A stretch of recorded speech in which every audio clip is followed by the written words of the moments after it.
Hola, ¿cómo están todos? Bienvenidos a esta videoconferencia. Hoy un día de verdad especial, ya se sienten los días de Navidad. A todos ustedes, de verdad, muchas gracias en este año 2017 que está ya próximo a concluir, al menos en actividades académicas. Sin embargo, no nos queríamos ir de este 2017 sin hablar un poco de la perspectiva de género en la educación media superior. Este tema importante, que tiene un activismo importante de trabajo, no solamente al exterior de nuestras instituciones, sino al interior, y de verdad de aquí se emana mucha de la cultura que debemos de tener como sociedad mexicana. Es por eso que hoy, a nombre de nuestra directora general y la Secretaría Académica, queremos darle la bienvenida a todos, en verdad, a todos ustedes. Estaremos hablando, justo como lo decía, de la perspectiva de género en la educación media superior. Y para ello está con nosotros la maestra Magdalena Ávila Lara, y es docente de la Facultad de Ciencias Políticas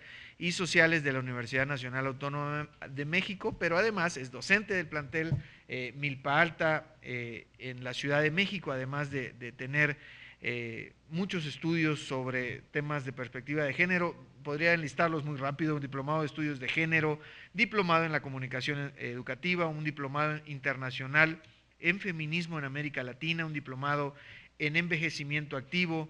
Ella es licenciada en Ciencias de la Comunicación, además tiene una maestría en Ciencias de la Comunicación, y bueno, pues imparte módulos de enfermería en el CONALEP, como ya lo decíamos, en el plantel Milpa Alta. Hoy estaremos hablando acerca de estos temas de la perspectiva de género en la educación media superior, y estaremos puntualizando temas muy claros sobre sexo, brechas de desigualdad, la igualdad y la equidad de género, y además las leyes que hoy nos rigen a todos como sociedad mexicana. De verdad es un tema importante para todos, para nuestros alumnos, para nuestros profesores, para nuestros administrativos y también para nuestros directivos. Así que todos están cordialmente invitados para escuchar lo que a continuación nos ha preparado la maestra Magdalena Ávila Lara. Bienvenida nuevamente. Pues muchas gracias. Este es un espacio muy enriquecedor para mí, me gusta mucho.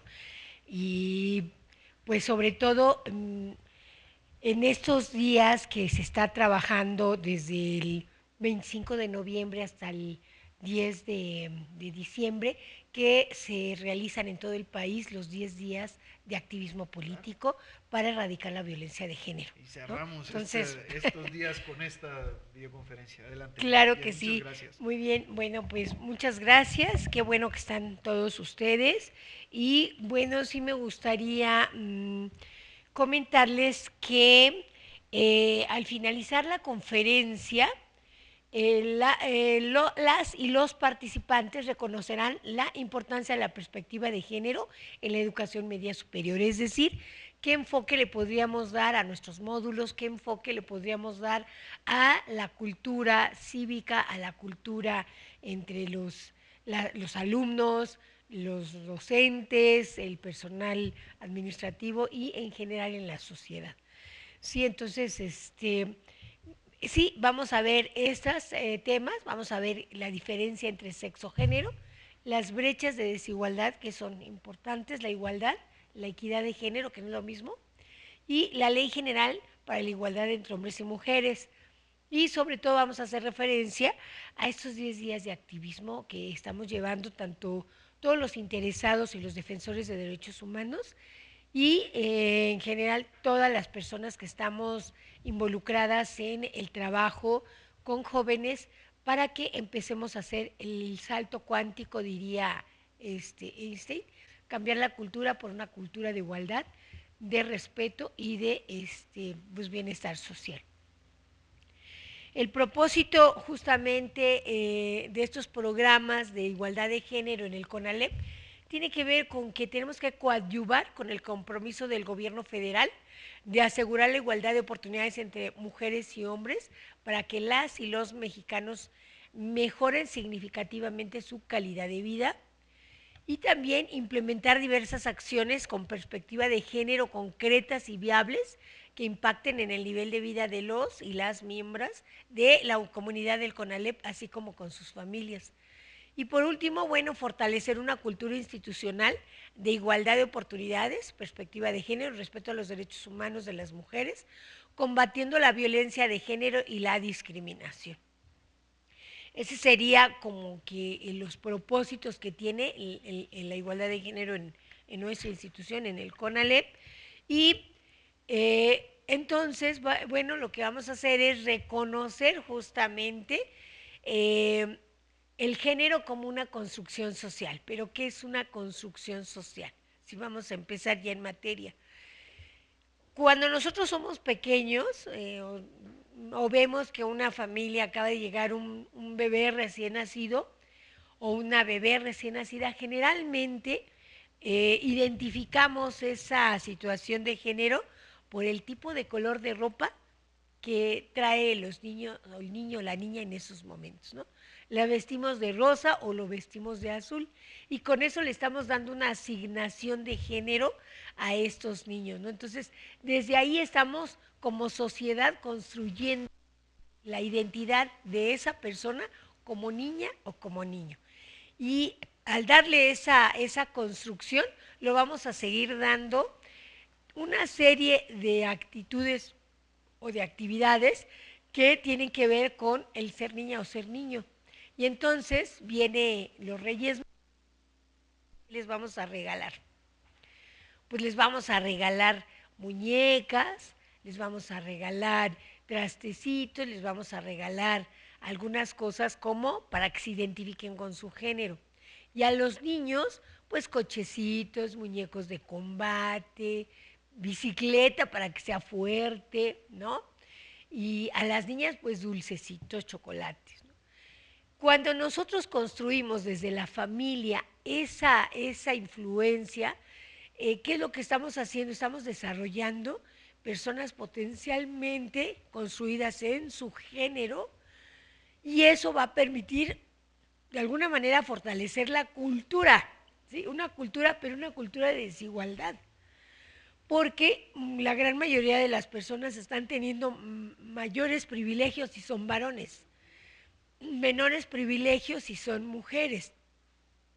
¿Y eso qué va a afectar? Pues afecta en el ámbito familiar, en el ámbito laboral, en el ámbito social, porque desde las niñas, desde que las estamos limitando a no corras porque no eres machorro, o a los niños, ay, no te pongas esa camisa rosita porque esto es solo para niñas, ya estamos etiquetando y estamos teniendo un lenguaje sexista, aunque no lo percibamos, ¿no?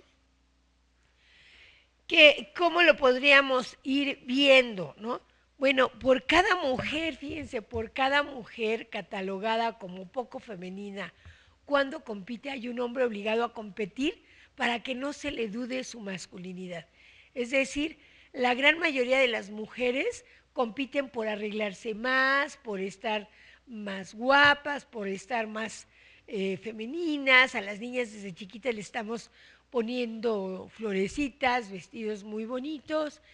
Y cuando la niña dice, no quiero vestirme de eso y me quiero poner un pantalón, entonces empieza las grandes diferencias, ¿no? Cuando ella decide vestirse como ella quiera, cuando el chico acepta su ternura, acepta que él puede valorar de manera diferente, se es altamente criticado.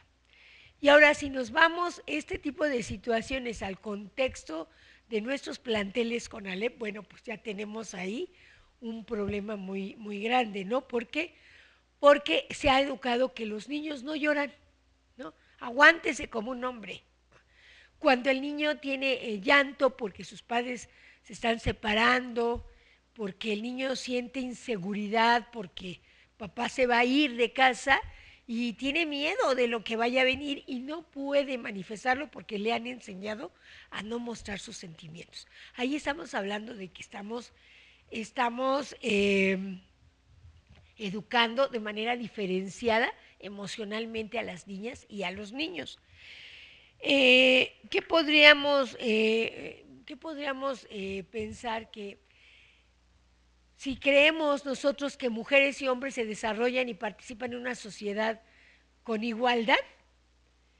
Yo les podría explicar que a veces no no participamos de la misma manera en igualdad de circunstancias los hombres y las mujeres, ¿no? Y entonces, ¿por qué es importante hablar de género en el CONALEP? ¿Y cómo definirían ustedes docentes, ustedes alumnos, la palabra género? ¿Sí?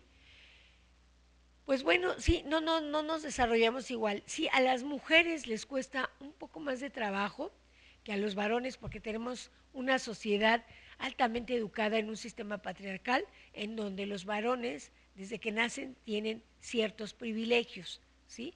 Y lo vemos reforzado en los medios de comunicación, en el tipo de vestuario que tienen las mujeres. Generalmente siempre vemos a las rubias en bikini, en cambio los varones no tienen que ser varones, pero además estilizados, ¿no? El cuerpo de las mujeres es más, digamos, socialmente exhibido, mucho más que el de los varones, ¿no? Y entonces ahí estamos hablando de un sexismo, ¿no? Estamos cosificando, convirtiendo en cosas a las mujeres. ¿Por qué es importante hablar de género en el CONALEP? Porque aquí estamos formando alumnos, alumnas, estamos formando jóvenes que ven medios de comunicación y que tendríamos que desmitificar esas conductas socialmente aprendidas y que sí podríamos nosotros modificarlas. El término de género tiene que ver con una gran diferencia, ¿no?, hacia la sexualidad y hacia cómo nos hemos educado y nos han educado, ¿no? Si nosotros vemos que sexo está determinado por las características con las que se nace, ¿sí? Y tiene que ver con las características biológicas y que nos diferencian a seres humanos, ¿no? Las mujeres tenemos una vagina, los varones tienen un pene y tenemos gónadas masculinas y femeninas y eso nos puede hacer altamente diferentes, ¿sí? Pero el género se refiere básicamente al conjunto de características asignadas socialmente y culturalmente bien asignadas a partir de la función del sexo, ¿sí?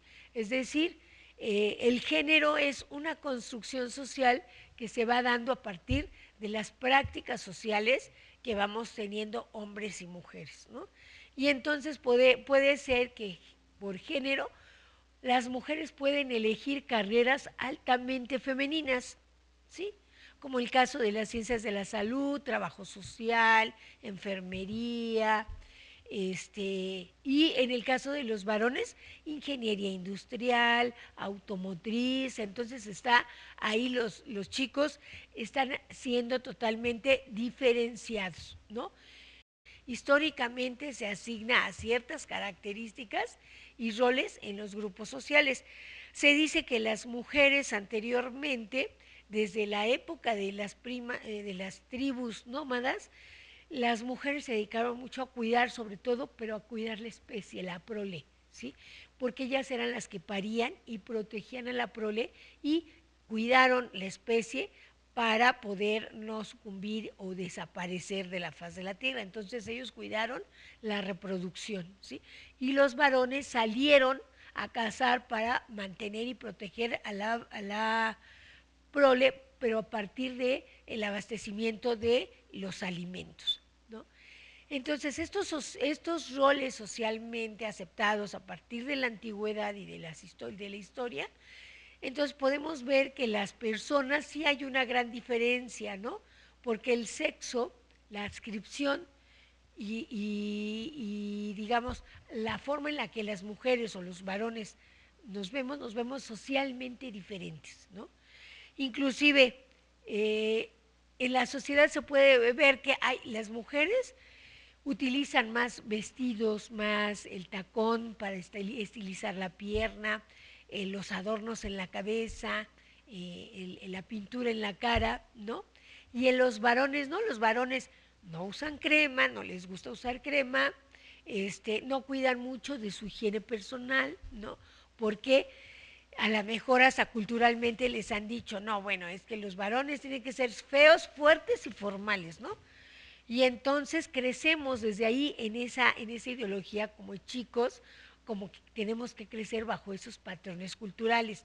Estamos pues, reproduciendo estereotipos que poco a poco se van aceptando, ¿no? Y entonces estamos viendo esa lucha interna de los varones, de los jóvenes, en no mostrar a veces esas situaciones a lo mejor emocionales o esas situaciones de tristeza y de dolor y que se tienen que callar y se tienen que reservar, ¿no? ¿Y por qué? Porque han visto que papá no va al médico porque hay que aguantarse, ¿no? Ya va al médico cuando hasta que ya se enfermó. Y no, tendríamos que reconfigurarnos, tendríamos que replantearnos, tendríamos que reafirmarnos en una nueva, una forma diferente de masculinidad, ¿no? No una masculinidad hegemónica que en muchos momentos ha sido altamente tóxica para los varones porque les ha introyectado valores de dominio, valores de ejercicio de poder, valores en donde esa parte del género les ha afectado, ¿no? En ese sentido, el género es aprendido socialmente y por ello puede afirmarse que es posible modificar esas construcciones sociales que las personas y las sociedades hemos estructurado en torno de ser hombre y ser mujer, ¿no? La gran mayoría de las mujeres siempre están muy dispuestas a aprender las artes culinarias, están muy dispuestas a aprender la cocina, la confección de ropa, etcétera, y los varones más a actitudes totalmente propias de varones, ¿no?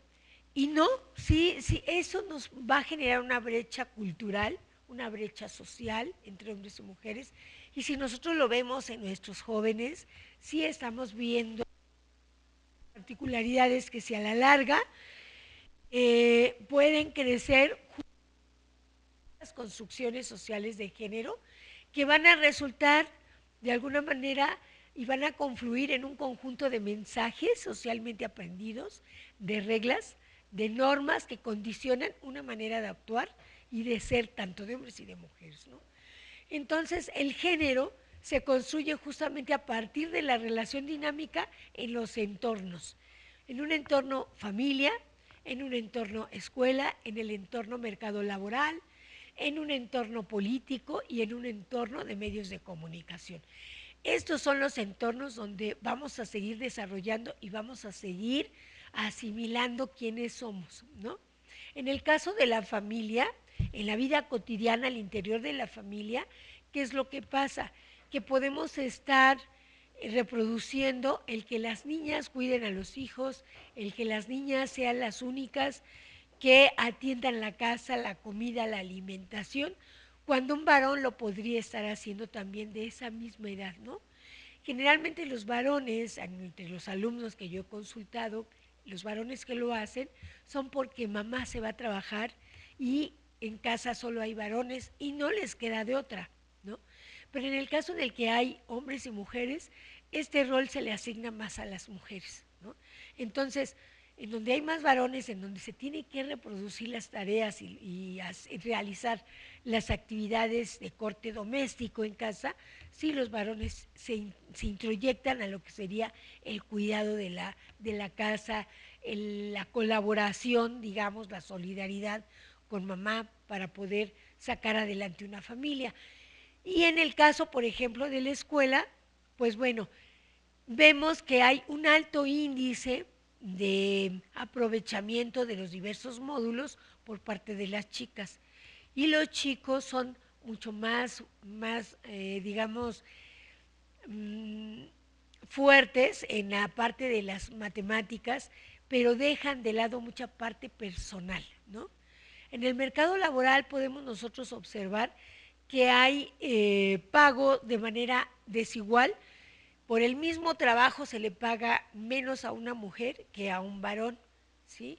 Y en los puestos de poder también llegan muchísimo más varones que las mujeres. Entonces ahí estamos hablando de una desigualdad. Políticamente ya tenemos muchas leyes que se han armonizado poco a poco y que están haciendo justamente que las mujeres tengan más información, que haya mayores oportunidades, que se le permita a las jóvenes adolescentes tomar, tomar materias y que asistan embarazadas, que asistan lactando, que asistan a lo mejor hasta con los hijos. Se les ha abierto las oportunidades a partir de la vía legal de acceder a algunos programas, por ejemplo, programas de las jóvenes adolescentes o de madres solteras, y entonces políticamente se está generando protección hacia las chicas que están en esa desigualdad, porque un embarazo o una situación por el simple hecho de ser mujer las convierte en una situación, las mantiene en una situación de desigualdad.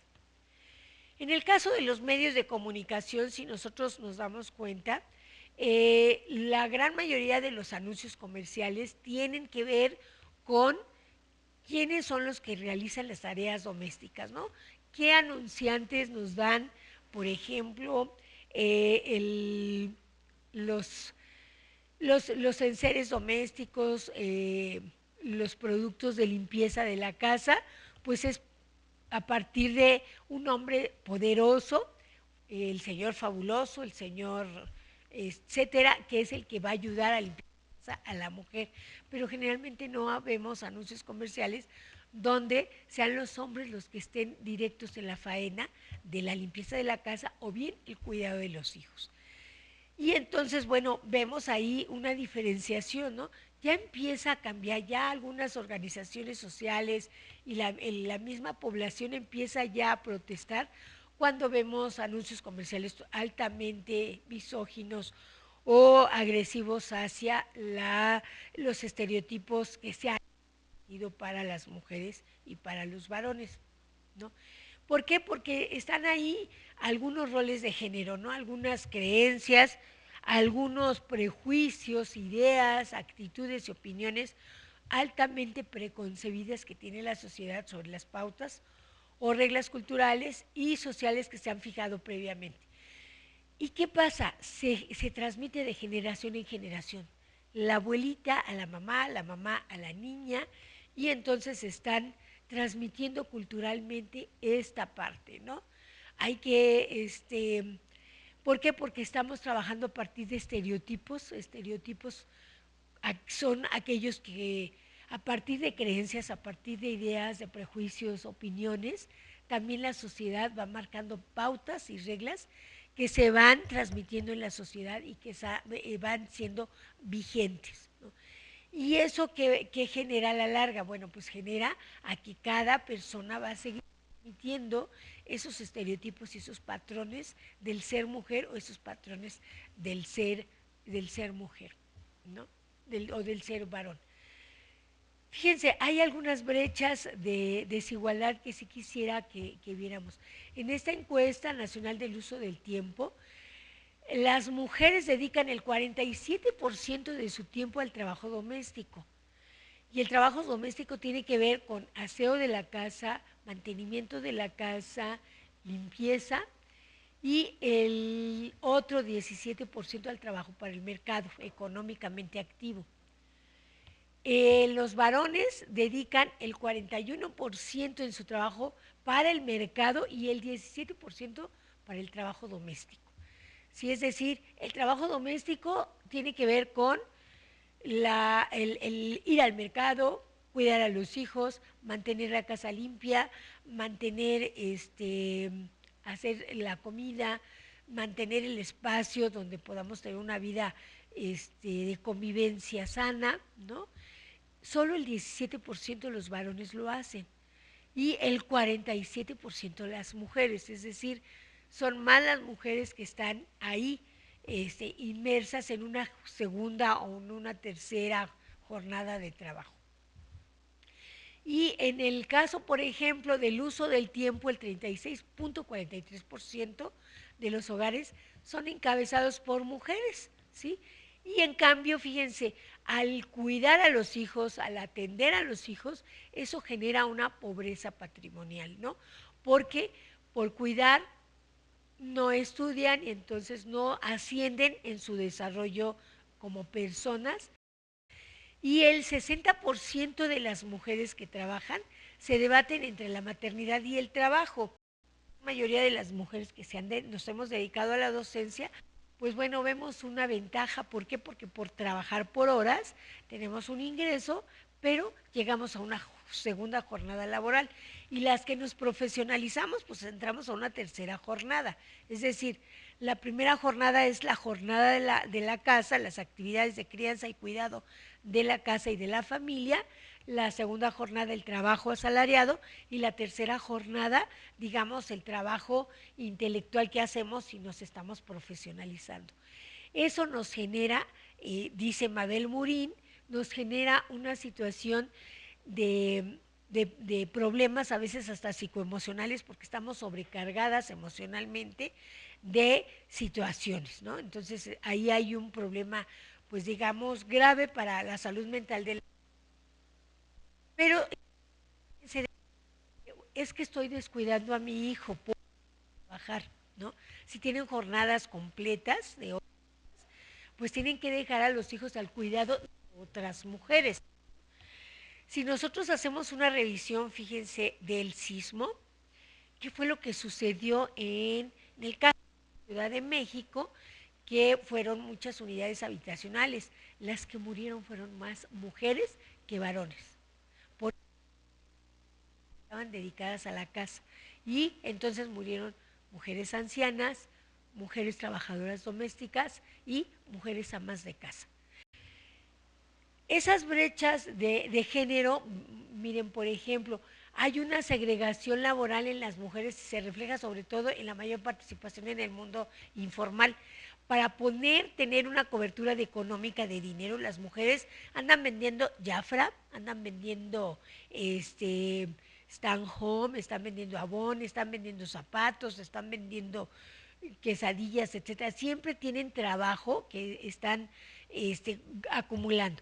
Y lo vemos con las alumnas. Las alumnas son las que llevan los sándwiches, las alumnas son las que andan cargando la jarra o el termo donde venden café para sus compañeros, venden el pan en los planteles, ¿no?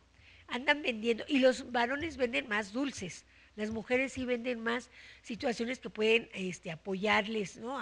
Digamos, tanto a su economía, pero pensando en ese componente de género, es decir, los sándwiches o las frutas o las ensaladas, y andan cargando su mochila, sus cuadernos, y andan cargando lo que venden. Entonces se insertan en el mercado laboral de manera más directa y más pronta. En México, un tercio de las mujeres no cuenta con ingresos propios, ¿sí? Fíjense, y esto es un dato que nos da ONU Mujeres. Generalmente no contamos, entonces por eso es importante que nuestras alumnas terminen, que nuestras alumnas avancen, porque entonces ahí podríamos estar abatiendo la brecha de género, ¿no? Podríamos estar aportando a que nuestras alumnas puedan acceder a un desarrollo personal. De las mujeres ganan los mínimos, es decir, se trabajan como meseras, trabajan como trabajadoras domésticas, como cuidadoras de enfermos, en donde no tienen trabajo, no tienen un trabajo con una prestación social. Y eso pues les va a afectar porque no tienen prestaciones de salud, no tienen prestaciones y hay un mayor desgaste corporal, ¿sí? 50% no tiene accesos a servicios de salud y el 80% de, de mujeres no tienen guarderías. Pensemos en nuestras jóvenes adolescentes que son madres, que tienen que recurrir al apoyo de mamá para que les cuide a sus hijos, porque no hay guarderías para las jóvenes adolescentes que se van a la escuela, ¿sí? O sea, tienes que trabajar para que se te pueda dar el servicio de una guardería. Pensemos de Sedesol, que ahí podríamos incidir en una política pública de que se les permita a nuestras jóvenes adolescentes a que puedan acceder a los servicios de una guardería, ¿no? Como estudiante, no nada más como trabajadora, sino como estudiante.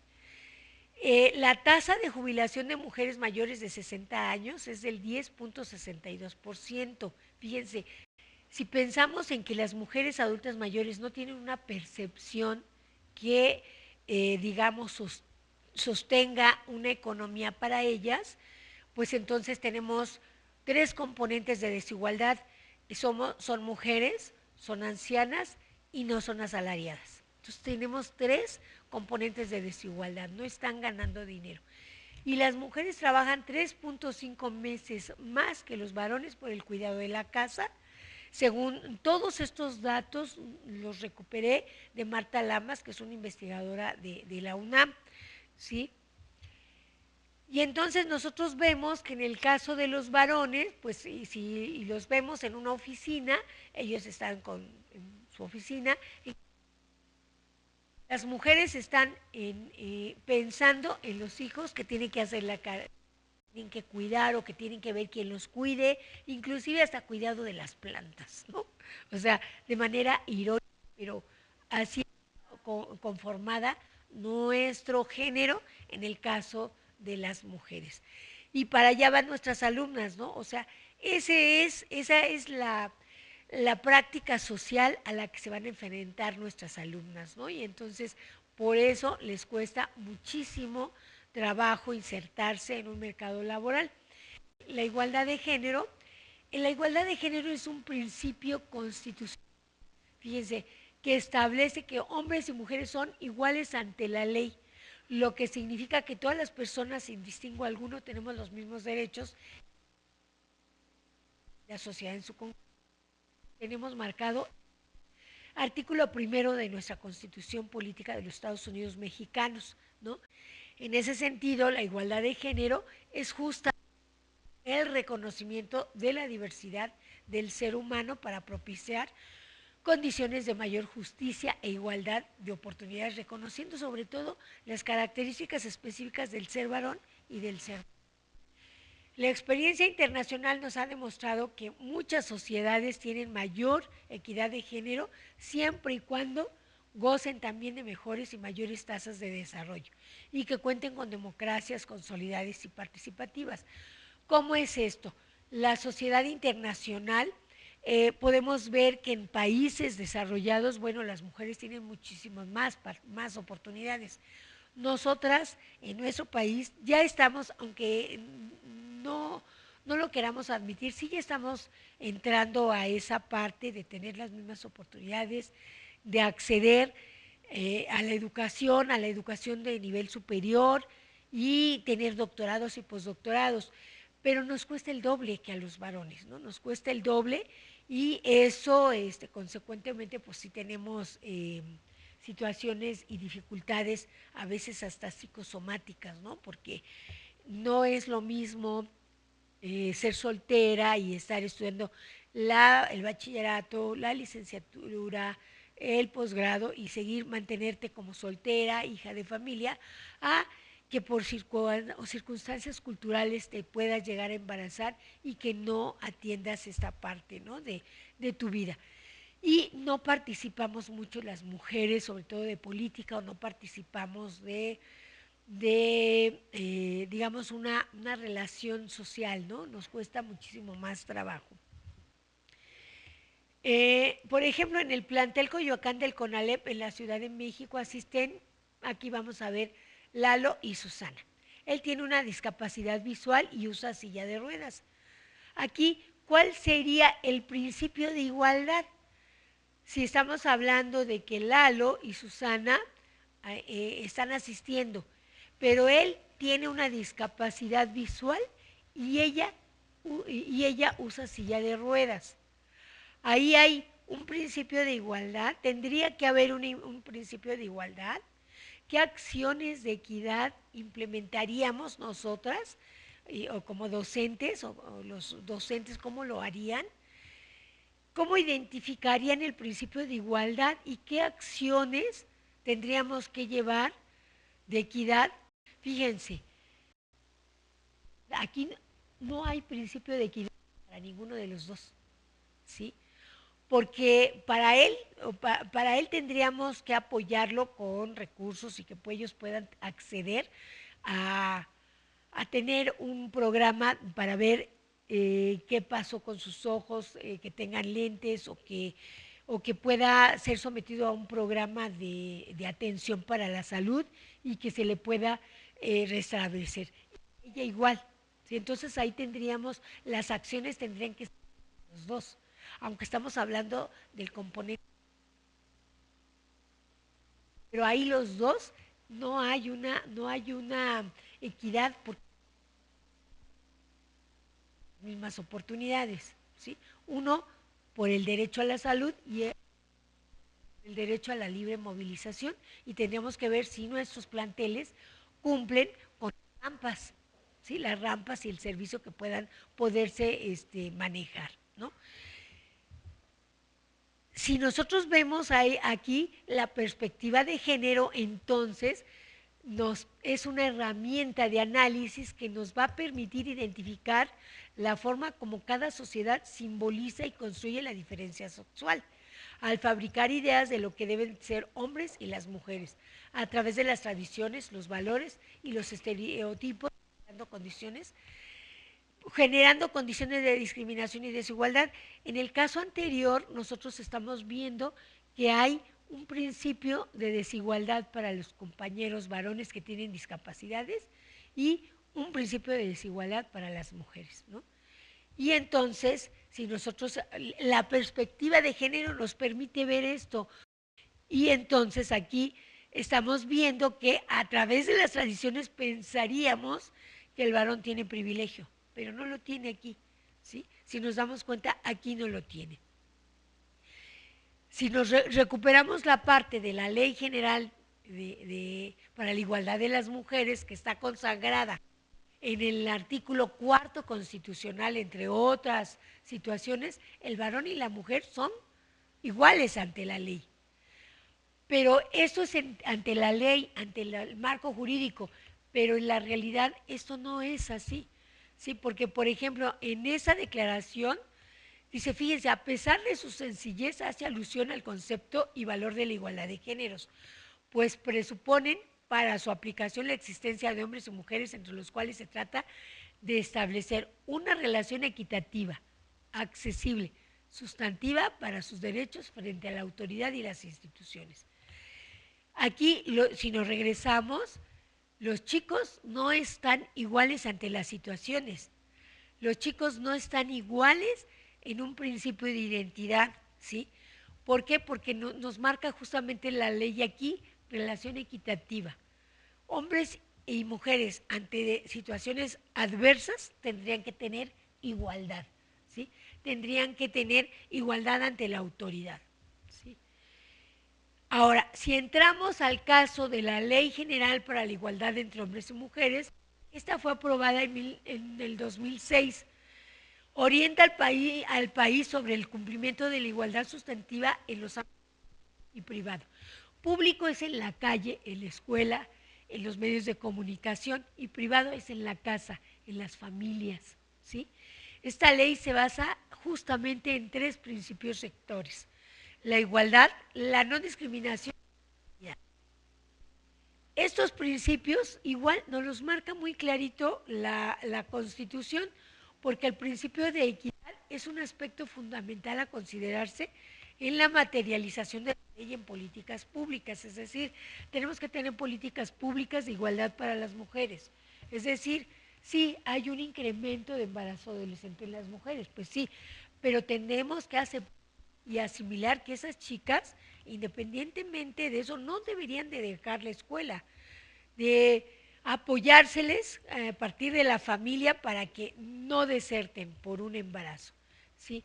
Ahí estamos hablando de una política pública, ya que establece justamente el trato diferenciado de quienes por razones sociales, culturales, históricas o políticas están en situación de desventaja.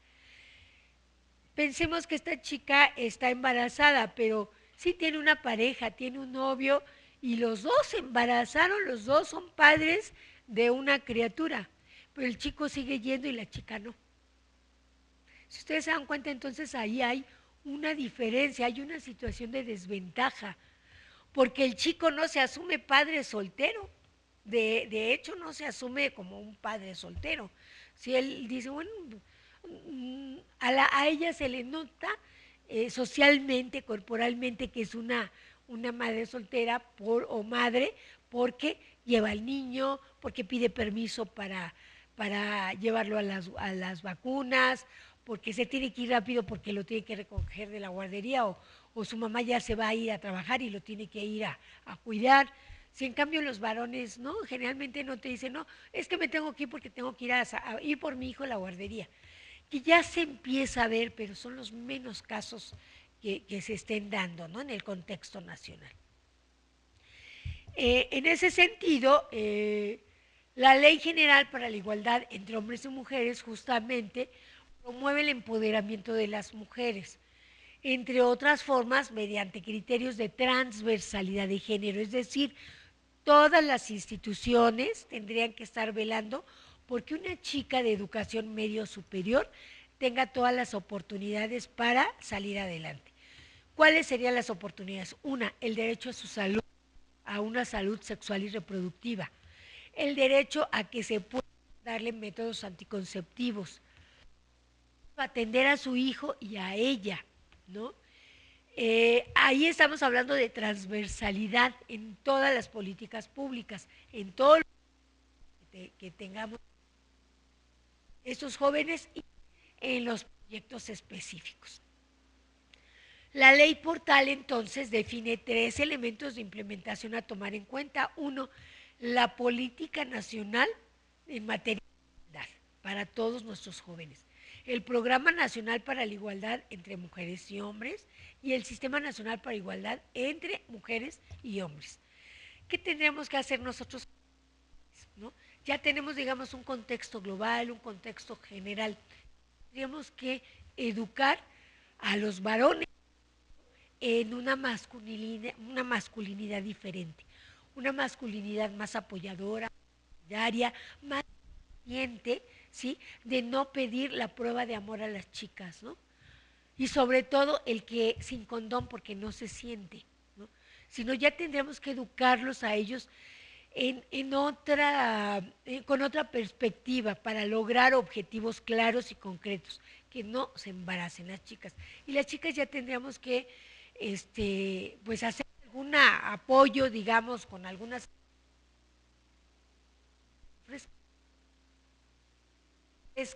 pláticas que nos ofrezcan actividades y educar sobre todo.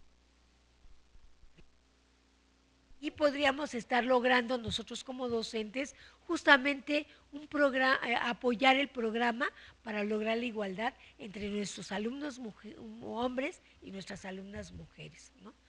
Es interesante, eso se dan cuenta, podemos hacer muchas cosas con los chicos, podemos trabajar, tallerear, podemos hacer siluetas de hombres y mujeres y que ellos reconozcan en dónde está la desigualdad entre hombres y mujeres, que la reconozcan y la identifiquen a partir de lo que ha vivido mamá y de lo que ha vivido papá.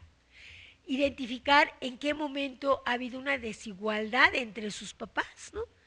Si papá ha tenido la oportunidad o si papá también dejó la escuela porque embarazó a mamá, a lo mejor a partir de las historias de vida de papá y mamá, ellos pueden asimilar qué es lo que les está pasando, ¿no? Y sobre todo, como dice uno de mis, uno de mis autores que yo consulté, Pierre Bourdieu, él habla de la nueva masculinidad, tendríamos que construir una nueva masculinidad y sí trabajar muchísimo más en los chicos, muchísimo más en ese control, en ese poder, en ese ejercicio de los privilegios que como varones tienen en esta cultura totalmente patriarcal. ¿Cómo ves, Carmen, estos temas? Bueno, primero agradecer a la maestra María Magdalena Ávila por esta presentación de la perspectiva de género en la educación media superior. Sí hablamos desde la importancia de que cómo promovemos justo esta perspectiva de género desde la educación media superior, porque también podemos reconocer que ya a nivel institucional, por ejemplo, se realizan diferentes actividades para promover esta, perdón, para promover esta perspectiva de género. Pero sí desde los planteles, cómo se puede llevar a cabo, cuáles son las actividades, si también nos quiere compartir, además de lo que nos ha comentado, algunos autores que podríamos acudir a ellos para, independientemente del módulo que se imparta, pues realizar estas actividades que con los adolescentes, porque justo en esta edad de formación, pues se promueven también, hemos comentado, hemos realizado algunas videoconferencias relacionadas con aspectos para prevenir la violencia en las escuelas. Violencia del noviazgo. Así es, violencia del noviazgo, porque aunque se abordaron algunos elementos, algunas características de nuestros adolescentes, ya sean hombres o mujeres, pues también hay este aspecto que se ha estado trabajando sobre la violencia en el noviazgo, que aunque no tendremos algunos datos, porque también es cierto que no se denuncia, que no lo sabemos, pero sí es importante también que podamos identificar cuando existen estos elementos, porque es justamente cuando se está en la edad como de conocer, de promover también esta convivencia armónica, no solo desde el campo de la amistad, sino también desde el noviazgo, ¿no? Sí, fíjate que hay una dinámica que me gusta a mí que hagan los alumnos para poder entender estas temáticas, ¿no? Ellos investigan el violentómetro, que fue un material que se elaboró a partir de estudiantes del Politécnico. Ese violentómetro lo retoma el Instituto Nacional de las Mujeres y si nosotros vemos está de arriba hacia abajo. Pero si hacemos un análisis entre el violentómetro que tenemos en el Instituto de las Mujeres y vemos el de la Comisión Nacional de Derechos Humanos, está al revés. Y entonces la violencia puede nacer de abajo hacia arriba, desde el control del celular, el pellizco, el control de tus amistades, el aislamiento. Esto son componentes también de un comportamiento social en el que los varones están aprendiendo a manejar el control y a manejar un privilegio de su propia masculinidad por sobre sus compañeras, las alumnas o novias o mujeres con las que se relacionan. Y a mí me llamó la atención porque cuando hicimos el análisis, una de las alumnas empezaron a ver cada quien trajo su violentómetro, lo pegó, y viene del 1 al 30. Y una de ellas dice, no, maestra, yo ya estoy en el número 18. Me llamó la atención, ¿no? Y otra dice, no, maestra, pues es que todos somos violentos, porque todos controlamos, dejamos de hablar, nos dejamos de comunicar con los demás, hemos controlado a partir ya nos han dado una cachetada, nos han dado un jalón de cabellos, nos hemos peleado por la chica en la calle, o nos hemos peleado entre mujeres por el varón. Dice, entonces somos una sociedad violenta, maestra. Fíjate, cuando nace de ellas la reflexión, es importante porque están asumiendo conciencia. Están asumiendo conciencia de que ese tipo de situaciones donde vemos desigualdad entre hombres y mujeres, estamos viendo esa desigualdad, pero que la hemos aprendido socialmente, culturalmente, ¿no? Y la hemos introyectado y la reproducimos. Entonces, al reproducirla, pues entonces no estamos cambiando porque seguimos teniendo patrones completamente nocivos para los chicos que están aprendiendo, ¿no? ¿Por qué? Porque ven lo mismo que pasó con papá, con mamá. Por algo se están divorciando, se están separando, porque hay una diferencia, a lo mejor no le está permitiendo ir a trabajar, a lo mejor no le está permitiendo, no se está involucrando en las labores de casa, ¿no? Y entonces, al no acercarse a casa, al estar un papá, digamos, un padre ausente, pues generan muchos problemas, ¿no? Si no, para muestra un botón, nada más analicen con perspectiva de género la película que ahorita está en boga, que es Coco, ¿no? Ahí observamos un padre ausente, un padre que no está y un padre ideal, un padre exitoso, un